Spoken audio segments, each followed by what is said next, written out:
मई में भारत से जंग के बाद दुनिया को पाकिस्तान का JF-17 थंडर तैयारा पसंद आ गया। पाकिस्तान को JF-17 थंडर तैयारों के ऑर्डर मिलने लगे। इंडोनेशिया ने 40 JF-17 थंडर तैयारों की खरीदारी में दिलचस्पी का इजहार कर दिया तो रॉयटर्स का दावा। ज़राए के हवाले से अपनी रिपोर्ट में लिखा कि पाकिस्तान और इंडोनेशिया के दरमियान JF-17 थंडर तैयारों की खरीदारी का मुआहदा करीब है। इंडोनेशिया ने पाकिस्तान के तैयार करदा शाहपर ड्रोन्स में भी गहरी दिलचस्पी जाहिर की। इंडोनेशियन वज़ीर दिफा ने इस्लामाबाद में एयर चीफ मार्शल से मुलाकात की थी। मुलाकात के दौरान JF-17 थंडर तैयारों की खरीदारी पर बात हुई। तर्जुमान इंडोनेशियन वजारत दिफा का कहना है मुलाकात में पाकिस्तान और इंडोनेशिया के दरमियान दिफाई ताउन के फरोग पर गुफ्तगू हुई।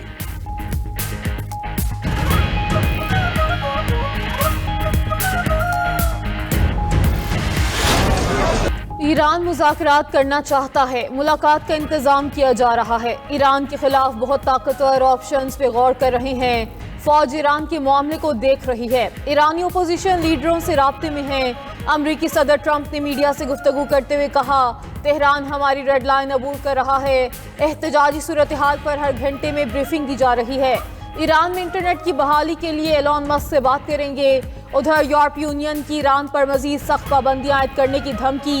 यूरोपीय कमीशन के तर्जुमान ने कहा कि ईरानी हुकूमत के खिलाफ ज्यादा सख्त पाबंदियों के लिए तैयार हैं। यूरोपीय यूनियन की ईरान की सूरत हाल पर गहरी नजर है।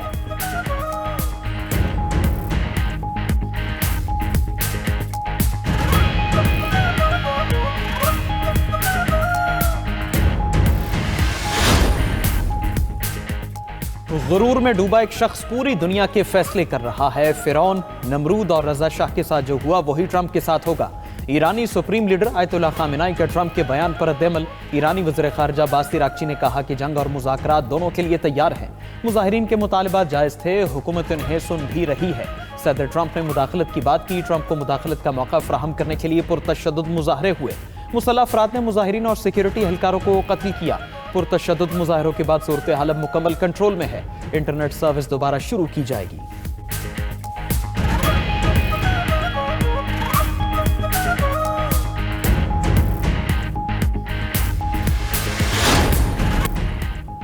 अक़वाम मुत्तहिदा के सेक्रेटरी जनरल एंटोनियो गुतेरेस का ईरान में मुज़ाहिरों पर गहरी तशवीश का इजहार। एक्स पर पैगाम में कहा कि ईरान में मुज़ाहिरों के दौरान तशद्दुद और हलाकतों पर सदमा है। इजहार राय और पुरअमन एहतजाज के हुकूक का एहतराम यकीनी बनाना चाहिए। सेक्रेटरी जनरल की हुकाम से ज़ब्त व तहम्मुल से काम लेने और गैर ज़रूरी ताकत के इस्तेमाल से गुरेज की अपील। उधर लंदन में ईरानी सफारत खाने से परचम उतारने का वाक़या। तेहरान में बरतानवी सफ़ीर की तलबी, शदीद एहतजाज रिकॉर्ड कराया। दूसरी तरफ चीन ने ईरान में किसी भी मुल्क की मुमकिन मुदाखलत की मुखालफत कर दी। कहा कि अमरीका अपने मफादात के हुसूल के लिए दूसरे ममालिक को निशाना न बनाए। उम्मीद है ईरानी हुकूमत अवाम की मुश्किलात पर काबू पा लेगी। कनाडा ने ईरान को इंसानी हुकूक का एहतराम करने का मशवरा दे दिया।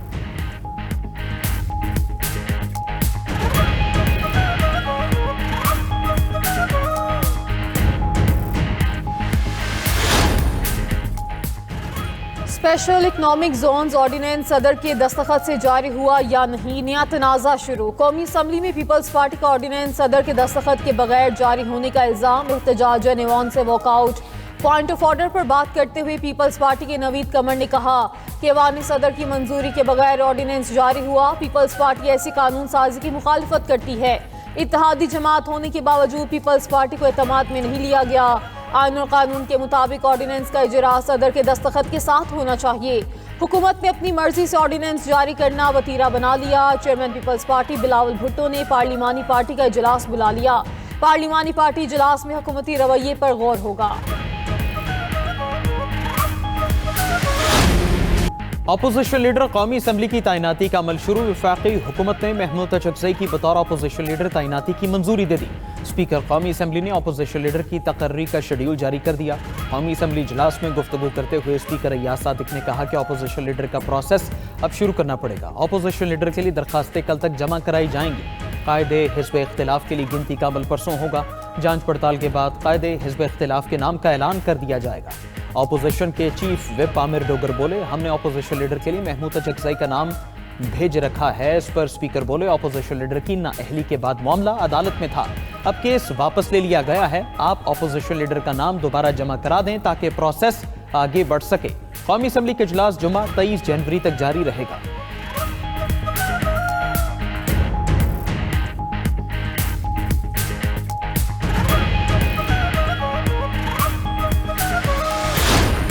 हुकूमत वज़ीर आला सोहेल आफरीदी के दहशत गर्दों के हवाले से बयान पर बरहम वज़ीर ममलकत दाखिला तलाल चौधरी की इस्लामाबाद में मीडिया से गुफ्तगू। कहा कि वज़ीर आला खैबर पख्तूनख्वा का हालिया बयान अफसोसनाक है।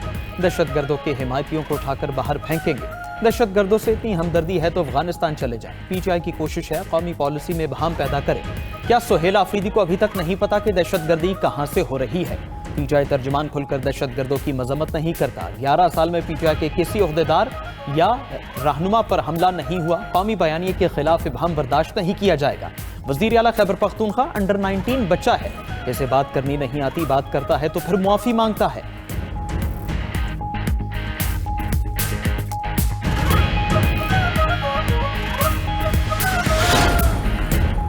एहतजाज के अलावा हमारे पास कोई और रास्ता नहीं। मुझे मेरे कायद से मिलने नहीं दिया जा रहा। अदालती अहकामात पर अमल दरामद नहीं हुआ। वज़ीर आला खैबर पख्तूनख्वा सोहेल आफरीदी की मीडिया से गुफ्तगू। सोहेल आफरीदी की मज़ार कायद पर हाजिरी फूल रखे फातिहा ख्वानी की। पार्लियामेंट हाउस में मीडिया से गुफ्तगू में बैरिस्टर गौहर ने कहा कि वज़ीर आला सोहेल आफरीदी का दौरा सिंध बहुत अच्छा रहा। आखिरी दिन सिंध हुकूमत का रवैया जमहूरी नहीं था। हुकूमत अब वंडर बॉय को तलाश कर रही है। हुकूमत जल्द अपोजिशन लीडर का नोटिफिकेशन कर दे।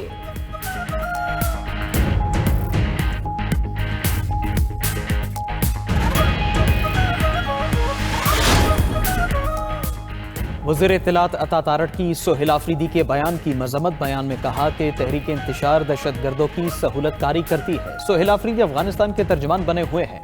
वज़ीर आला का बयान इंतहाई काबिल मजम्मत और शर्मनाक है। वज़ीर आज़म के कोऑर्डिनेटर इख्तियार वली बोले कि KP में अमन की मखदूश सूरत हाल है। यहाँ गवर्नेंस नाम की कोई चीज़ नहीं है। वज़ीर इत्तलात पंजाब अज़मा बुखारी ने कहा कि रेडियो पाकिस्तान पर हमले में PTI के लोग बराह रास्त मुलव्वस निकले। PTI ने 8 फरवरी को दोबारा फसाद का प्रोग्राम बनाया हुआ है।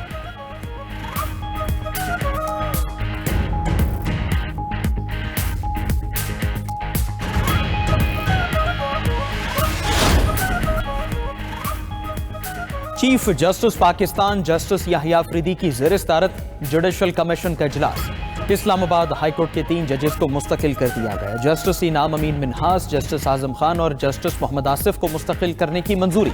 बलोचिस्तान हाईकोर्ट के जज नजमुद्दीन मैंगल को भी मुस्तकिल करने की मंजूरी। बलोचिस्तान हाईकोर्ट के जस्टिस अयूब खान को मुस्तकिल नहीं किया गया।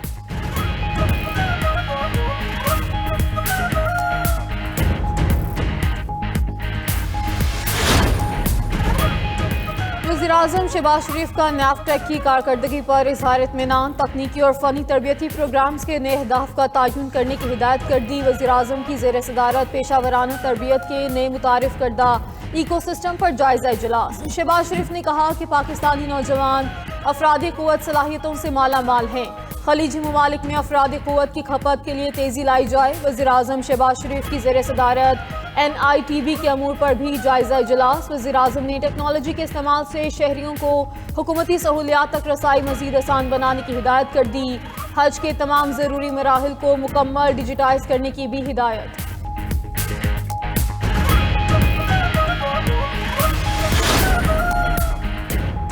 किस हुकूमती शख्सियत को 2025 में क्या तोहफे मिले? रिकॉर्ड जारी। सदर आसिफ जरदारी को घड़ियां, परफ्यूम और मुख्तलिफ मॉडल्स तोहफे में मिले। वज़ीर-ए-आज़म शहबाज शरीफ को तलवार, कालीन और दीगर कीमती तोहफे मिले। बाज़ कीमती तोहफे वज़ीर-ए-आज़म हाउस में डिस्प्ले कर दिए गए। खातून वल आसिफा भुट्टो को रोलेक्स वॉच और कश्मीरी शॉल तोहफे में मिली। बिलावल भुट्टो जरदारी के लिए रोलेक्स वॉच, शॉल और लुरुपियाना फैब्रिक के तोहफे। तमाम शख्सियात ने मौसूल तोहफे तोशा खाना में जमा करा दी। काबीना डिवीजन मौसूल होने वाले तोहफे की मालियत का तखमीना लगा रहा है। काबीना डिवीजन की फहरिस्त में तोहफे देने वालों के नाम शामिल नहीं।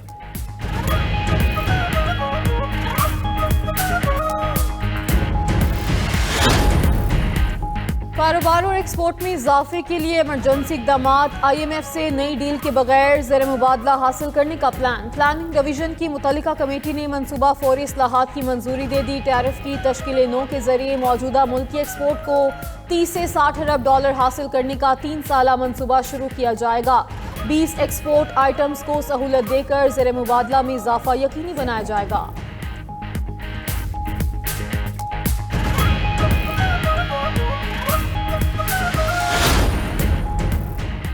खैबर पख्तूनख्वा हुकूमत का ज़म अजला में सोलर मनसूबा शुरू करने का फैसला। खैबर कुरम बाजोड़ और औरकजई मोहम्मद शिमाली और जनूबी वज़ीरिस्तान में मुफ्त सोलर तकसीम का मंसूबा शुरू होगा। पख्तूनख्वा एनर्जी डेवलपमेंट ऑर्गेनाइजेशन ने होमवर्क मुकम्मल कर लिया। मंसूबे के तहत 1,20,000 अफराद को मुफ्त सोलर पैनल दिए जाएंगे। सोलर की तकसीम आबादी के लिहाज से ज़िले कोटे के मुताबिक की जाएगी।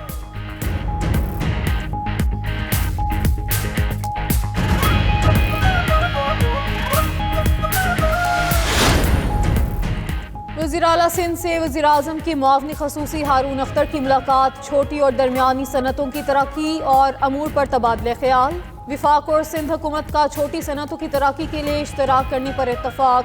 मुराद अली शाह का कहना था कि छोटी सनतों की तरक्की के लिए ज़रूरी है कि विफाक और सूबे मिलकर काम करें।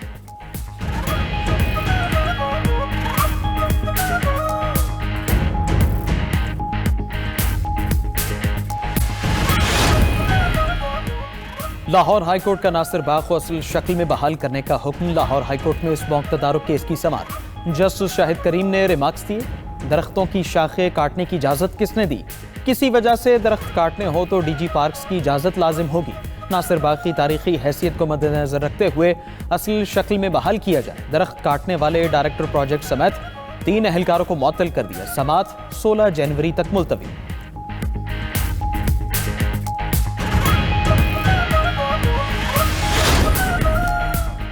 लाहौर हाईकोर्ट ने काइट फ्लाइंग एक्ट पर फौरी अमल दरामद रोकने की सजा मुस्तरद कर दी। जस्टिस मलिक अवैस खालिद ने रिमार्क्स दिए, फ्रीकैन को सुने बगैर कोई हुक्म जारी नहीं कर सकते। अदालत का आइंदा समाअत पर सरकारी वकील को तैयारी के साथ पेश होने का हुक्म। केस की समाअत 16 जनवरी तक मुलतवी।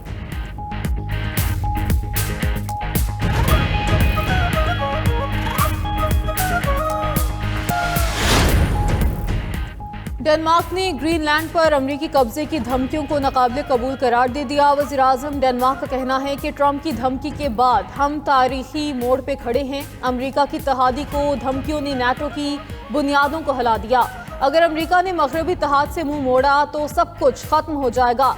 ताकत का इस्तेमाल हुआ तो हमारी तैयारी भी मुकम्मल है।